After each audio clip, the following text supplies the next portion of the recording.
আজকের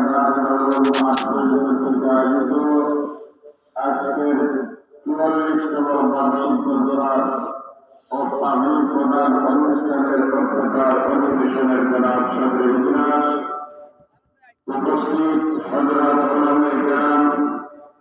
মুআজ্জাজ মুরব্বিন এবং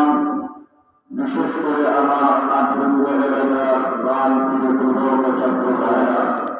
পর্দার অন্তরালে অবস্থানরত আমার সুপ্রিয় মহোদয়, সর্বপ্রথম মহান রব্বুল আলামিনের লাখ কোটি শুকর আদায় করি, যে মালিক আমাকে আপনাকে অত্যন্ত মহব্বত করে আদর করে ভালোবাসার দয়া করে এক দিনের দাওয়াতে নুরানি কোরআন জান্নাতি বাগানে আসার বসার তৌফিক দান করেছেন। জবান খুলে প্রাণ ভরে কালিমাত শুকর আদায় করে আলহামদুলিল্লাহ, না আরেকটা আওয়াজ করে আলহামদুলিল্লাহ। এবার দুইটা হাত